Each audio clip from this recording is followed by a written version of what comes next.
Health officials are bracing themselves for spiking cases among school-aged children as the island manages the sixth COVID-19 pandemic wave. The Health Ministry has issued some pointers to help the community keep students safe during this phase of the health crisis and mitigate the spread of the virus. Parents or guardians should keep children at home if they complain of feeling unwell. Given the increase in our daily positivity and infection rates, we expect to see increases in the number of school-aged children diagnosed with the virus.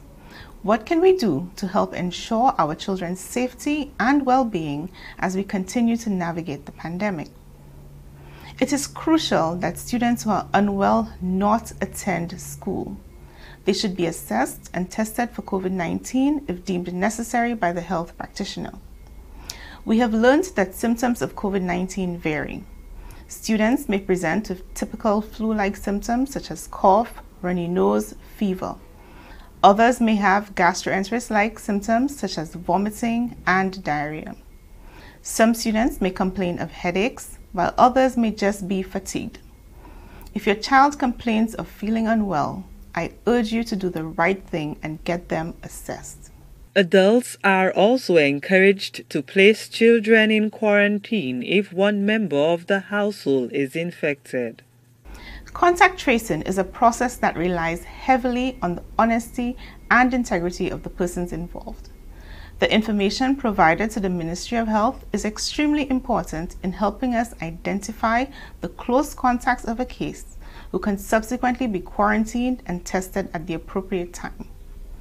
If you are informed by a representative from the school or the Ministry of Health that your child has been identified as a contact, please keep them in quarantine and observe for development of symptoms. Take your child in for testing immediately if they develop symptoms or otherwise on the day which is indicated for testing. This will help to break the chain of transmission and prevent outbreaks within our schools.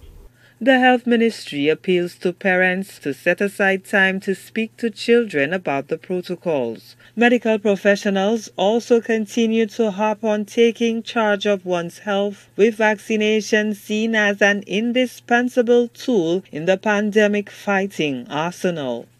The Pfizer vaccine remains available for our 12 to 17-year-olds, which is the most affected group of children. Please consider vaccination for your eligible children and, of course, for yourself. Personal responsibility cannot be emphasized enough. We all need to continue to observe the protocols and to speak to our children about doing the same. Washing our hands or sanitizing, proper wearing of masks, and avoiding crowds have all proven to help reduce transmission.